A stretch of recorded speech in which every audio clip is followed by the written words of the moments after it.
Disclaimer: efforts have been made to not to infringe with any copyright. If so, it may be brought to our notice for its acknowledgement in future editions. No part of this digital content be reproduced, stored, or distributed in any or by any means either on paper or electronic media unless authorized. Digital content for candidate with disability. Sector: Agriculture and Allied.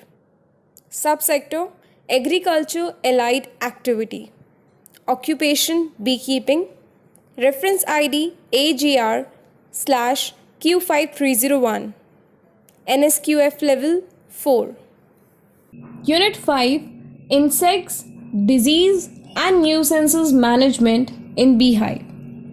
Unit 5.1b: Pest of honeybees and their management. Let's learn more about it. Life cycle of greater wax moth.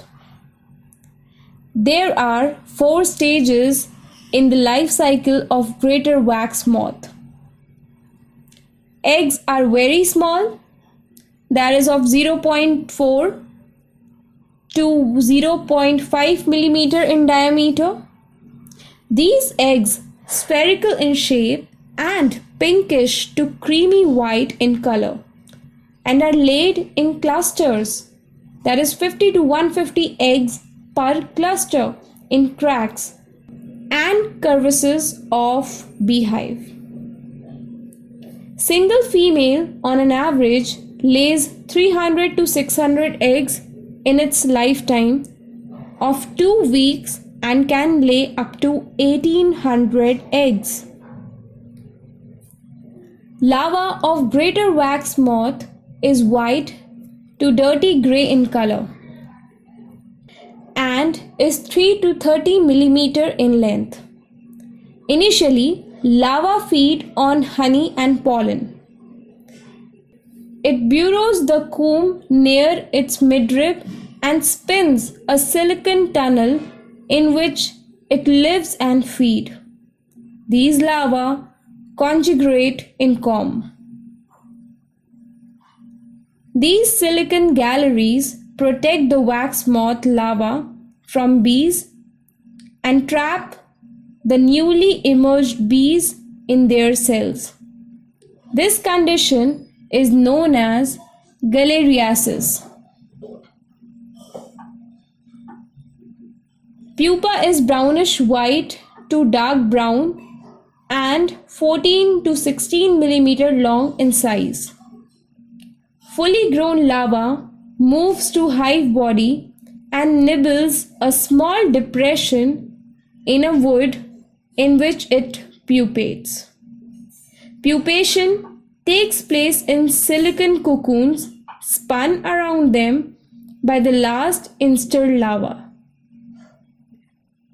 These white-colored pupal cocoons are present in clusters and may be found on inner walls of chamber, inner cover, and on side or top bars of frames. Greater wax moth adults are brownish gray in color. The females are lighter in color, larger and heavier than the male moth.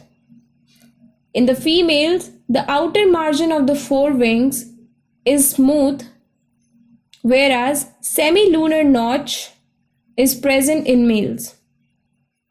Extended labial pulp in females give beak-like appearance. Life cycle is completed in 4 weeks to 6 months. Now let's discuss seasonal activity of wax moth. Sources of wax moths are stored and deserted comb in apiaries. Improperly cleaned bee wax, poorly managed honeybee colonies, and deserted combs of wild bees. Wax moths have several overlapping generations in a year depending upon the availability of food and temperature conditions. Although Wax moths are active from March to October, but their peak activity period is during monsoon and post-monsoon period, that is from August to October. It overwinters in larval and pupal stages in stored combs during winter season. Symptoms of infestation by wax moth. The moth infests comb with all stages of the brood, cells, and pollen. Silicon galleries spun by wax moth larvae around them near the midrib of the brood comb is the cause of galeriasis, a condition in which adult bees are unable to come out of the cells as their legs get entangled in the silicon galleries underneath. Wax moth larvae feed on combs can reduce the combs to the mass of web and debris. This mass of web has black thin and elongated excreta of wax moth. Severe infestation of wax moth leads to suspension of brood rearing, foraging activity, and ultimately desertion of colony.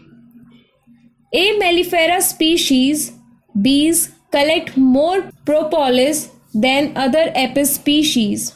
Hence, it is relatively less prone to the attack of wax moth. Life cycle of lesser wax moth.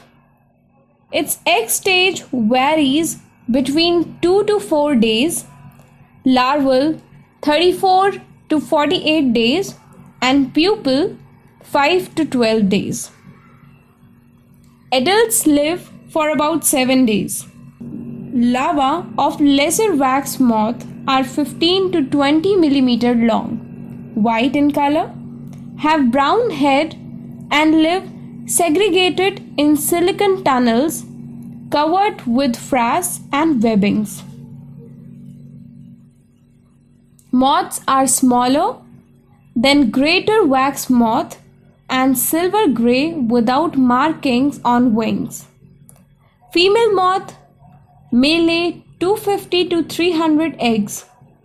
Lesser wax moth completes 3 to 4 generations during active season and hibernate as larvae or pupae during winter season.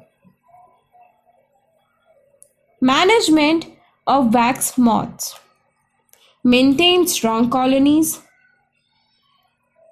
Close all cracks and crevices of the hive and reduce entrance size to prevent entry of wax moth adults.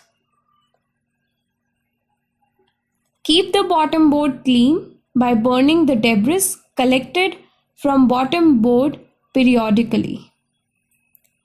Control diseases and other pests to avoid weakening of colonies. Avoid pesticidal poisoning, which otherwise weaken the colonies. Now let's discuss about ants.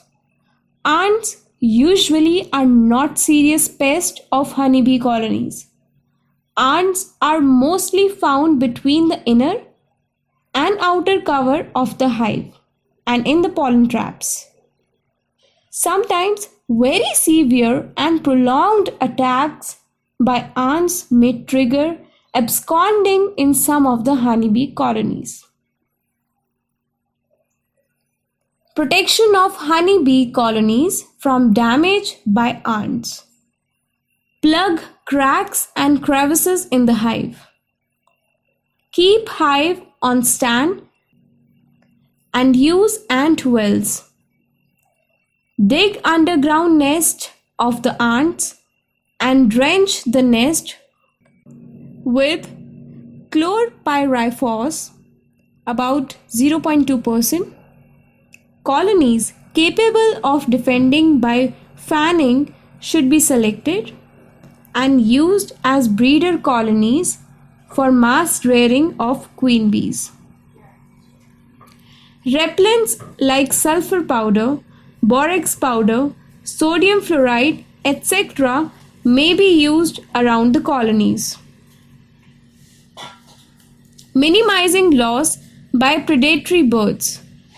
Use high-pitched sound with different notes, beating of drums and empty tins to scare away these birds. Throwing pieces of stones, pebbles through glue or hand.